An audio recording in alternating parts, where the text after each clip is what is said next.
3 বছর পর যেন আবার মিলন মেলা। ভালোবাসা, আশীর্বাদ আর অভিনন্দনের বার্তায় ভেসে যাচ্ছে সোশ্যাল মিডিয়া। সদ্য বিবাহিত রাফসান ও জেফারকে ঘিরে তারকাদের ফেসবুক, ইনস্টাগ্রামে শুভকামনার ঢল। Feels like a reunion after 3 years. Lots of blessings and love. কিংবা কংগ্রাচুলেশন, এমনই পোস্টে আনন্দের রেশ ছড়িয়ে পড়েছে অনুরাগীদের মাঝেও। কিন্তু এই আনন্দের স্রোতেই যেন হঠাৎ ঢুকে পড়ল বিতর্কের কাঁটা। শুভেচ্ছার মাঝে ভিন্ন সুরে আলোচনায় এলেন অভিনেতা মার্জুক রাসেল।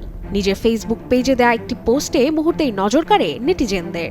সেখানে লিখেন, কালকে একটা বদনা কিনবো, দেখবো জেফার রাফসানের সংসার আর আমার বদনা কতদিন টিকে।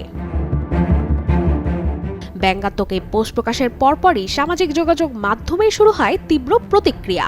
কেউ কেউ একে রসিকতা হিসেবে দেখার চেষ্টা করলেও অধিকাংশ নেটিজেনদের মতে সদ্য বিবাহিত দম্পতিকে নিয়ে এমন মন্তব্য অপ্রয়োজনীয় ও অসম্মানজনক। একদিকে ভালোবাসা আর শুভকামনায় মোড়া নতুন জীবনের শুরু, তো অন্যদিকে একটি মাত্র পোস্টে জন্ম নেওয়া বিতর্ক। রাফসান ও জেফারের বিয়েকে ঘিরে এই দ্বিমুখী প্রতিক্রিয়াই যেন এখন সোশ্যাল মিডিয়ার আলোচনার কেন্দ্রবিন্দুতে। Desk report, channel 24।